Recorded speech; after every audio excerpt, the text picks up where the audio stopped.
Jeunesse africaine, les femmes africaines, l'Afrique compte sur vous pour s'en débarrasser du nazisme. Nous comptons sur vous pour avoir le paradis, pour avoir une longévité, la santé et la prospérité. Nous comptons sur vous. Nous serons très fiers de votre réussite. Mais réveillez votre conscience. Il y en a qui sont déjà dans les puits, que c'est difficile qu'ils peuvent s'en sortir. Mais vous, la jeunesse, vous n'êtes pas encore bornés. Ne venez pas là où nous sommes. Nous sommes tous noyés et nous sommes incapables de bouger.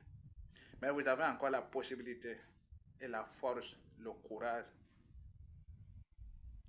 Ne mariez pas plusieurs femmes et produisez plusieurs enfants. C'est l'échec de l'Afrique, c'est la souffrance de l'Afrique, ça. Si nous voulons se développer, il faut que nous utilisions aussi penser à quelque chose.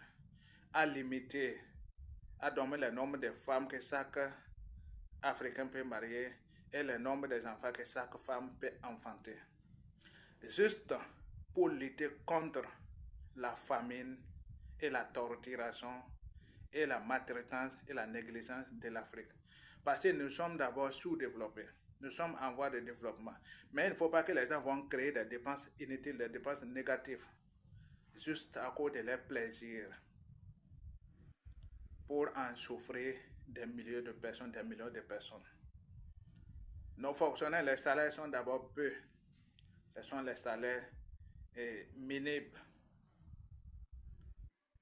qui vont juste les servir pour survivre, pour espérer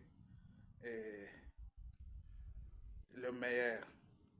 Mais si nous avons la tendance, nous avons l'idée de produire beaucoup des enfants qu'on est incapable de scolariser, nourrir, soigner et loger, donc on sera obligé d'être des esclaves. Les enfants seront obligés de s'enfuir, aller mourir dans l'Océanie en voulant traverser, aller de l'autre côté. Les enfants seront obligés de s'enfuir, faire de l'aventure, juste pour aller, pour se libérer de l'esclavage familial. Mes très chers parents, j'avais voulu adresser ce message à nos dirigeants, qu'ils puissent réfléchir à cela. Ne pensons pas que l'idée va venir encore de quelque part parce que c'est sur leur intérêt. C'est à nous de s'asseoir, réfléchir ce qui nous concerne, ce qui concerne l'Afrique. Si l'Afrique est bien, c'est pour nous. Si nous sommes libres, c'est notre fierté. Mais d'abord, les salaires sont très minimes. Les salaires sont insuffisants de préparer l'avenir de plusieurs personnes. Donc, plus court, pensons comment améliorer ce salaire qui est minime pour que ça puisse servir des milliers de personnes, pour que ça puisse construire des vies, pour que ça puisse se multiplier dans les jours à venir, qui sera suffisamment et qui va suffire normalement la vie de nos filles, nos fils et le peuple africain. Mes très chers Africains, revenons à la maison. La maison est meilleure que tout. En toute sincérité, le pays d'abord. Tout ce que nous faisons, c'est le pays. Reconnaissons cela. Si c'est le pays avant tout, c'est que l'Afrique avant tout. Donc, respectons nous-mêmes et respectons les autres. Épargnons-nous de la méchanceté, la haine, l'hypocrisie, la division.